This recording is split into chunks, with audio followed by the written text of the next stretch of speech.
All right, welcome back, traders. John Caruso here for the week of October 17th with your futures market forecast. But first, we're going to take a look back at last week and some of the developments that happened there. Of course, last week was centered around the September inflation data, PPI and CPI. We did see hot readings in both. PPI came out up 0.4% month over month, and CPI was actually a scorcher. We actually saw the core CPI number come out up 6.6% year over year. That's, of course, up from 6.3% in the prior reading. And markets, of course, did not like that very much. The trading action was pretty wild on Thursday and Friday. Of course, on Thursday, following the CPI release, we did see the S&P 500 drop quickly, about as fast as I've ever seen a market drop, approximately 100 points. And then about a half an hour, 45 minutes into the session, we started the market to slowly recover. And that recovery accelerated throughout the day and actually accelerated through the evening on Thursday and into the beginning part of Friday, where it was met with stiff resistance up there right around the top of a range at 3730. Market came crashing back down. We finished at 3600 on the S&P 500, down 1% on the week. So if you just looked at your account Monday, pulled it up on Friday in the afternoon, you didn't realize that we just saw roughly 450 to 500 trading points between Thursday and Friday alone. So wild week. The NASDAQ was down 2.5% on the week. Russell 2000 actually held it together much better than the other indexes, down 0.53%. Gold price is down 3.5%. Silver down 10% on the week. And copper actually finished up 0.70%. So very interesting there in copper to see copper have a counter trend bounce.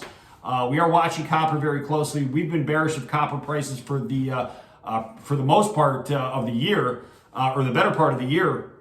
But to see copper have a counter trend bounce here is very interesting.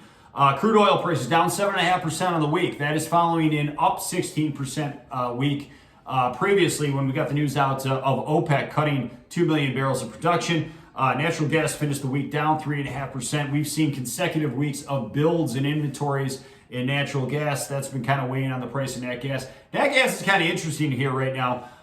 It is technically bearish trend in our model. However, it is on a longer term trend line right now. So I'm watching natural gas very closely here. I'm looking for some changes in momentum. If we do get a change from negative momentum to neutral momentum, there might be one last upside surprise in natural gas prices from here. So keep that in mind. U.S. dollar finished the week up 40 basis points. Key levels in the U.S. dollar are 114.61 on the upside, 110.06 on the downside. 110.06 is a swing low. If that breaks, we could see the U.S. dollar hit an air pocket down to 107 and potentially as low as 105 before the next best buying opportunity comes in the U.S. dollar. Keeping an eye on a potential near-term top in the U.S. dollar. 10-year yields actually hit a milestone. We did close above 4% for the week, 4.01% on the 10-year. I do believe we're in a place right now where we should start to see the long end of the curve start to crest and roll over in terms of yields. However, there's still no signs of a top in interest rates here, so keep an eye on that.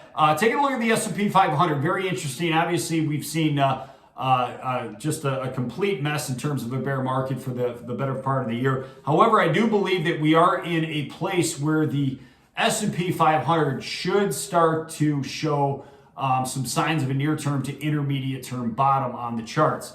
Of course, 3505, that was the Thursday low. That needs to hold. If 3505 gives out, then all bets are off. But I do think we're in a place right now where we could see a bounce in the S&P 500 that takes us potentially as high as 3,800, maybe 3,850, 3,900, somewhere up in there, and potentially carries us higher into the end of the year. That remains to be seen. Obviously, that chart remains guilty until proven innocent. We're going to take a quick look back at the metals markets. Now, metals are having a very, very tough time, specifically gold and silver. Gold down 3.5% for the week, 1622 has to hold. We did have some long positions that we put out there following the CPI number, and those got stopped out with the break of the previous week's low. So we had tight stops on those. Gold remains guilty until proven innocent there. 1622 has to hold on the downside. If 1622 gives out, that's a swing low. Then we're going to see gold probably trade back into the 15 handle. So keep that in mind. Silver prices. Down 10% on the week. Now, silver got a lot of people excited 2 weeks ago, obviously, after the BOE pivot. That BOE pivot, obviously, is temporary, and it actually expired on Friday. So silver gave back a lot of what it put on during the pivot by the BOE. Down 10%. Silver, very important level, is 1740. If 1740 gives out, watch out, because you can hit an air pocket in silver back to $11 an ounce. And I'm not even kidding you there. If you take a look at the chart, 1740 looks to be the line in the sand. Otherwise, we could see that revisit the pandemic lows of down at $11 an ounce, which is very, very interesting. So be very careful if you are bullish on silver at the present moment. What else do we have for you? Coming up this week, we've got some housing data about middle of the week. We've got the initial claims numbers that we're paying very close attention to. Obviously, we did see an uptick in the claims number on Thursday. Of course, that was overshadowed by the CPI number. So claims, we're keeping our eyes on that number, looking for some signs. We do see the uptick in the claims number. Obviously, bad news, but could translate into potentially good news. Obviously, I hate to say it, but the Fed wants to see a higher rate of unemployment right now in the market. They think that still 50% of inflation is demand related, and they want to see the unemployment numbers start to tick higher to start to help stave off inflation. So I think that's a terrible approach by the Federal Reserve. I think it's sad. I think it's wrong.